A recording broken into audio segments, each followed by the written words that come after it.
Hey everybody, my name is Steven. I wanted to talk to you about Flex Duct. This information is for homeowners. This is a piece of Flex Duct. It's like the silver kind of crunkly material.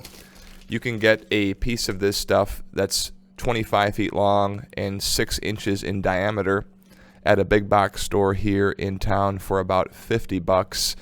It's called Flex Duct because it's flexible duct work, okay? And it comes in 4-inch sizes, 6-inch, 8-inch, and normally it comes insulated. So there'll be, this is the inner sleeve, and there'll be some round insulation covered in a black plastic that will go around the outside of it. And it's typically used to run from your bath fan to the outside of your house, or maybe once in a while for like a kitchen exhaust or something. It's also sometimes used for duct work, though I would not recommend it, and it can be used at the end of supply branch runs for sound deadening purposes. It's not all bad. A lot of people have a bad rap about this stuff.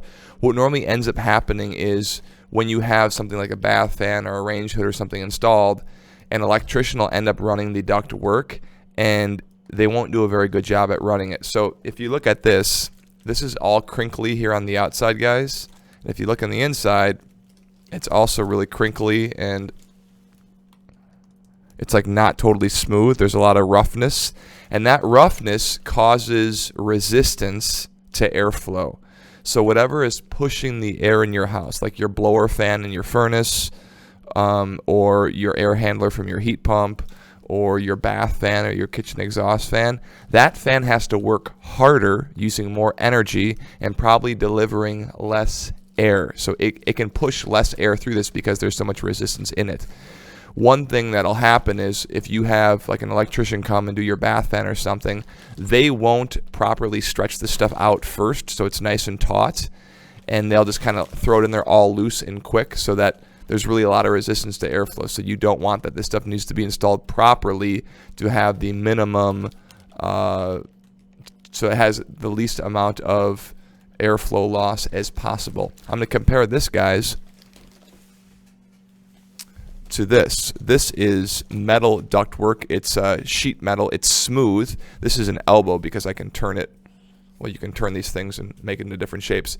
But look at how smooth that is. Airflow is much better through something like this. If you had a choice, you always want to go for smooth ductwork and then wrap this in insulation rather than use the Flex Duct. But the Flex Duct, it has the advantage of being super convenient, and you don't have to use elbows or anything because you can just turn this thing however you want.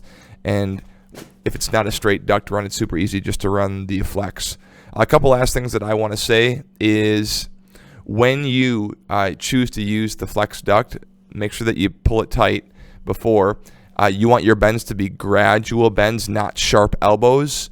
And then when you attach it to, let's say, a bath fan or to some sort of termination vent, you want to first use a big zip tie to attach the inner sleeve.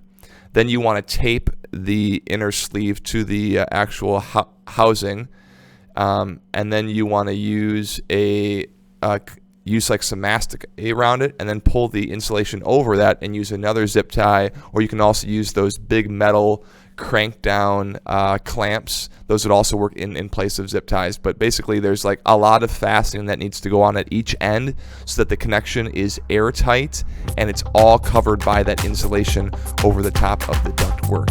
Folks, I hope that's helpful. Just trying to help you all out as homeowners. We'll see you soon.